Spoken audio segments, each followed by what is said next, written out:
টানা ১৫ বছর ধরে চীন আফ্রিকার সর্ববৃহৎ বাণিজ্যিক অংশীদার। চলতি বছরের প্রথম ৭ মাসেই আফ্রিকা ও চীনের মধ্যে বাণিজ্য ১৬৬ বিলিয়ন মার্কিন ডলার ছাড়িয়েছে, যা গত বছরের একই সময়ের তুলনায় ৫.৫% বেশি। বেল্ট অ্যান্ড রোড ইনিশিয়েটিভ সহ বিভিন্ন প্রকল্প ও বাণিজ্য খাতে আফ্রিকার দেশগুলোর সঙ্গে চীনের লেনদেন ক্রমশ বাড়ছে।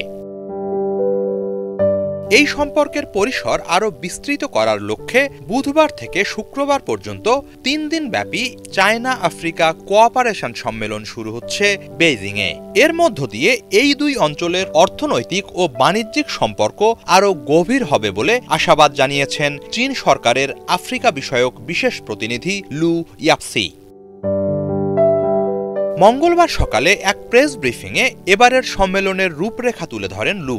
এতে চীন ও আফ্রিকার মধ্যে বিদ্যমান সম্পর্কের মূল্যায়ন ও আগামীতে তা কিভাবে আরও এগিয়ে নেওয়া যায় সেসব নিয়ে আলোচনা হবে। কোন কোন খাতে দুই অঞ্চলের মধ্যে লেনদেন আরও বাড়ানো যায় আলোচনা হবে সেসব নিয়েও। এরই মাঝে সম্মেলনে অংশ নিতে আফ্রিকার বিভিন্ন দেশের নেতারা বেইজিংয়ে পৌঁছেছেন বলে জানান লু। তাদের মাঝে অনেকেই চীনের বিভিন্ন অঞ্চল সফর করছেন।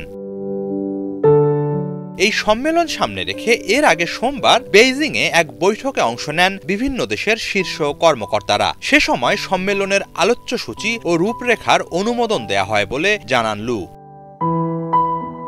হিজল জোবায়ের, বাংলা ভিশন।